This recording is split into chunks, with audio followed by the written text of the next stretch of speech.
שהאבולוציה תעשה את שלה במשך הזמן. למה אתה מתכוון? בסופו של דבר יקיימו את החוקים כלשונם. זה הלב העניין. בסופו של דבר יש חוק, הוא יקוים כלשונו. ורק במקרים חריגים יוצאי דופן ביותר, לא יקיימו את החוק. אבל בשביל זה צריך רוב שמרני בעליון, נכון? איך זה יתקיים? נכון. כן.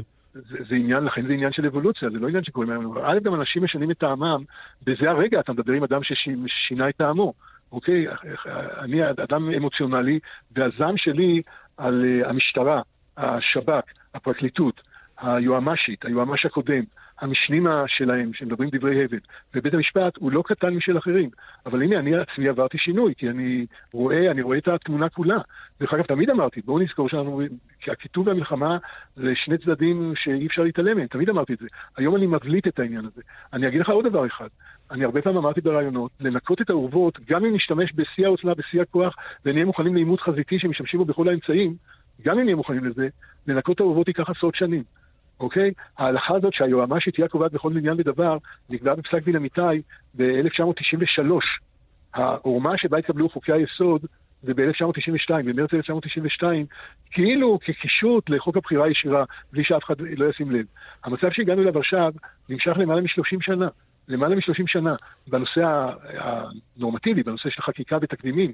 למעשה המהפכה התחילה ב-15 במאי 1977, כאשר בגין החליט שהוא משאיר את היועמ"ש שהיה לקודמו, אהרן ברק, וההלכה של הכל שפיט, העותר הציבורי, נקבעה עוד לפני יותר מ-30 שנה. אז גם במאבק אלים וחזיתי, לא תתקן את זה כהרף עין. היית רוצה לתקן את זה כהרף עין, אני רוצה לתקן את זה כהרף עין. זה בלתי אפשרי. קל וחומר שאני עכשיו משבח את האיפוק של שר המשפטים. אז זה יכול לקחת יותר וזה יכול גם להיכשל. אבל צריך לראות את התמונה כולה. יש מחיר לעימות חזיתי. יש מחיר קשה, וגם עימות חזיתי לא יתקן את הכל כהרף עין. כי אתה לא משנה את הראשים של 40% מהאוכלוסייה על ידי זה שאתה נוקט בצעדים דרסטיים. שיש לי חשק עד לנקוט בהם, שלא תהיה אי הבנה. מה גרם לך, אתה יודע, בעבר אני זוכר שאמרת שיצחק עמית הוא, אני אצטט פה, עבריין עם בעיה נפשית, נכון? אני עדיין חושב כך, הוא עבריין, תראה, אני לא מומחה לתחום הנפש, כן. אבל אני קורא מה אומרים ספרי המקצוע, לפי דעתי, לפי הסימנים שאני קורא אותם כלשונם, האיש סובל מהפרעה נפשית נרקיסיסטית חמורה ביותר. כאמור, אני לא איש מקצוע ויכול להיות שאני טועה לחלוטין, כן. אבל אני, כשלעצמי, אני עדיין חושב כך, ועדיין מוכן להגיד את זה בפרהסיה, אין ספק. הוא עבריין גם בתחומים אחרים, ודאי שהוא עבריין חוקתי, ודאי שאין לו כתב מינוי להיות נשיא בית המשפט העליון, וודאי שכל החלטה שלו לא מונעת על ידי החוק, וכפי שראינו, סותרת גם החלטות שלו עצמו. לכן לא שיניתי דעתי, אני פשוט רואה את התמונה כולה. עכשיו, האם הייתי קורא למעשה אלים כנגד יצחק עמית? לא ולא.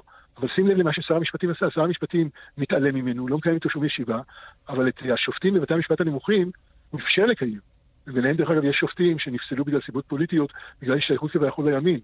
וקשה מאוד לתמרן במצב הזה, צריך לראות את התמונה כולה.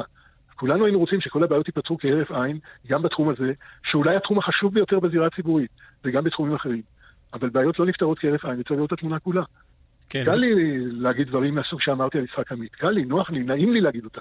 אני לא שיניתי דעתי בדברים האלה. אני חושב שבית המשפט עושה דברים שמנוגדים לחוק שוב ושוב, שוב ושוב, והיועצת המשפטית ודאי שהיא חבלנית, נוראה מאין כמוה, שלפי דעתי אין לה מושג בכלל במשפט ציבורי ומשפט חוקתי, ואת הדברים כותבים עבורה, כן, בעיקר גילימון. נכון.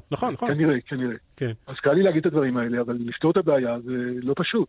תמיד אפשר להגיד, כשיש סרטן באיבר שצריך לכרות אותו, אז קורטים את האיבר והבעיה נפתרת. זה הרבה יותר מסובך בתחום הזה. והבעיה לא תיפתר על זה שנלבה את האש. לכן, גם אם אני מתנגד להרבה דברים שעושה יריב לוין, אני יודע להעריך את כושר האיפוק שלו. תאמין לי, מהיכרות אישית אני אומר לך, יריב לוין הוא אדם לא כל כך קר רוח, הוא אדם אמוציונלי. כן. אני חושב שכל מי שמסתכל בעיניים פקוחות על שפת הגוף שלו, לא רק על שפת הגוף של עמית, רואה את זה, וגם רואה את האיפוק. וגם רואה שהאיזונים לפעמים